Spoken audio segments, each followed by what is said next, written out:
Hi everyone. ये इन्वोल्टिक्स brand का micro inverter है जो 1.1 किलोवाट का भी यहाँ पर लगा हुआ है। इसके अलावा ये 2.2 किलोवाट की रेटिंग में भी आता है।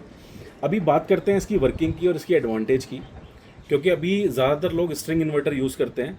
अभी क्योंकि अब मार्केट में ये इन्वर्टर इंट्रोड्यूस हुआ है, तो आप इसमें देख पा रहे हो कि पीवी आप इसमें डायरेक्ट लगा सकते हो। मतलब पैनल क्या, जो आप आउटपुट निकालते हो, जो वायर होता है, आप उसको डायरेक्ट प्लग इन प्ले कर सकते हो इसके इन्वर्टर में। इससे क्या बेनिफिट मिलता है आपको कि हर पैनल का एक अपना एमपीपीटी मिलता है। और उसका सबसे बड़ा बेनिफिट क्या होता है कि जैसे स्ट्रिंग इन्वर्टर में आप देखते हो कि शेडो की वजह से या धूल मिट्टी की वजह से जो पावर जनरेशन लॉस होता है, उस लॉस को आप अवॉइड कर पाते हो और मैक्सिमम आउटपुट आप पैनल से निकाल पाते हो।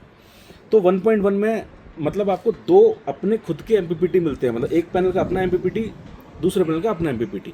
सो ये बहुत बड़ा एक एडवांटेज मिलता है माइक्रो इन्वर्टर से, जो जनरेशन लॉसेस को बहुत कम कर देता है। दूसरा, ये IP67 रेटिंग के साथ आता है, जो आपका धूल और मिट्टी से इसको प्रोटेक्शन देता है। इसकी 10 साल की वारंटी आती है और इसकी लाइफ ऑलमोस्ट 20 से 25 साल होती है। अभी आप देख पा रहे हो कि इसको हमने डेमोन्स्ट्रेशन पर्पज़ के लिए नीचे लगाया हुआ है। अदरवाइज़ ये पैनल के बिल्कुल नीचे ही लगता है, जहाँ पर आपको डायरेक्ट प्लग इन प्ले कर सकते हो आप इसको। इसके अलावा यहाँ पर आप देखोगे, क्योंकि हम डायरेक्ट ही लगा रहे हैं, तो इसमें DCDB की ज़रूरत नहीं लगती है।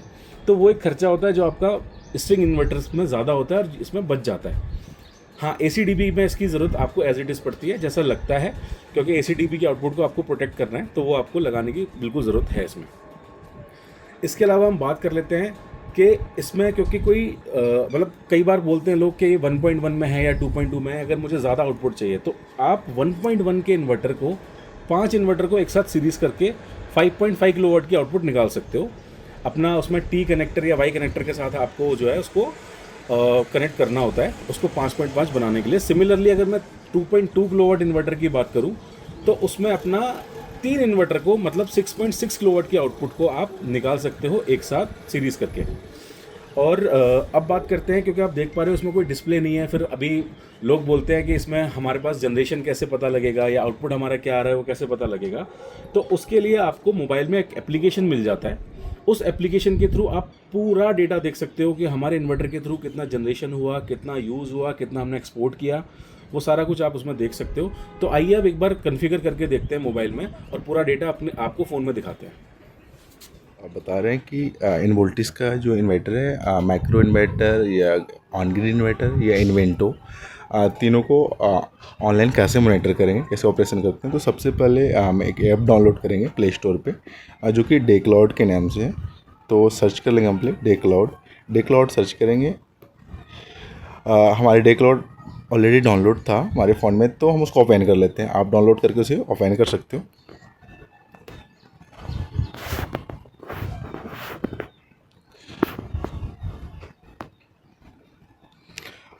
अब भी यहाँ पे ऑप्शन, इस पेज में ऑप्शन आ रहा है आपको, एक तो ईमेल डालने का, जो आईडी पासवर्ड होते हैं। बट सबसे फर्स्ट, ऑल ऑफ फर्स्ट हम करेंगे रजिस्टर करेंगे अकाउंट।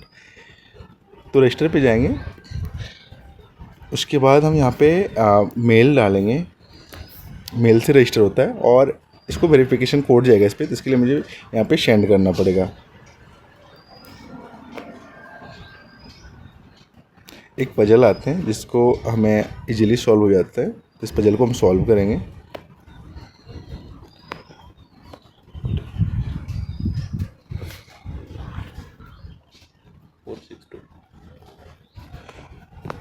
हमें वेरिफिकेशन कोड डाल दिया, हम नेक्स्ट करेंगे।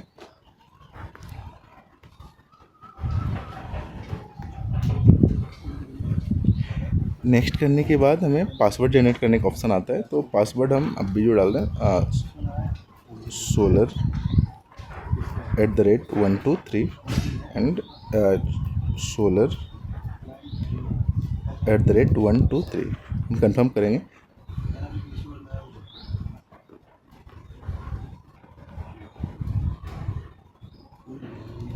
हमारा रजिस्ट्रेशन सक्सेसफुल हुआ। उसके बाद हमें क्रिएट ए प्लांट का ऑप्शन आता है, क्रिएट ए प्लांट करेंगे। क्रिएट ए प्लांट में प्लांट नेम डालेंगे। अब भी मैं ऑल डिटेल फिल करके आपको दिखाता हूँ कैसे, कहाँ पे क्या फिल करना है। मैंने ऑल डिटेल फिल कर लिया है, ठीक है। एक plant name, address, portal code, and आपका सिस्टम कौन सा ऑन, ग्रिड टाइड है तो ग्रिड टाइड, हाइब्रिड है तो हाइब्रिड सेलेक्ट करेंगे और उसके बाद फिर हम कंफर्म करेंगे।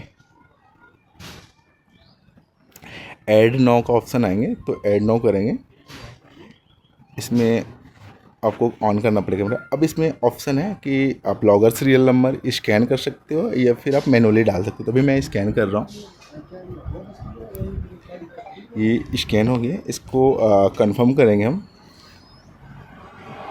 ये हमारा ऐड हो गया। अब ऐड होने के बाद इसको हमें ऑनलाइन करना पड़ता है, जो कि वाईफाई से कनेक्ट करना होता है इस डिवाइस को। तो सबसे पहले डिवाइस पे हम क्लिक करेंगे। हाँ, अभी ये वाईफाई कॉन्फ़िगरेशन आ रहा है, इन्वर्टर सीरियल नंबर आ गया और वाईफाई कॉन्फ़िगरेशन पे क्लिक करेंगे। आपके फ़ोन में ऑलरेडी कनेक्टेड है वाईफाई, उसका पासवर्ड डालेंगे और नेक्स्ट कर देंगे, ये ऑनलाइन हो जाएंगे। हाँ, हमने पासवर्ड डाल दिया, ये कनेक्टेड हो गया। और लास्ट में आप इसको कंप्लीट में कुछ नाम डाल सकते हो। अभी मैं प्लांट नेम डाल रहा हूँ।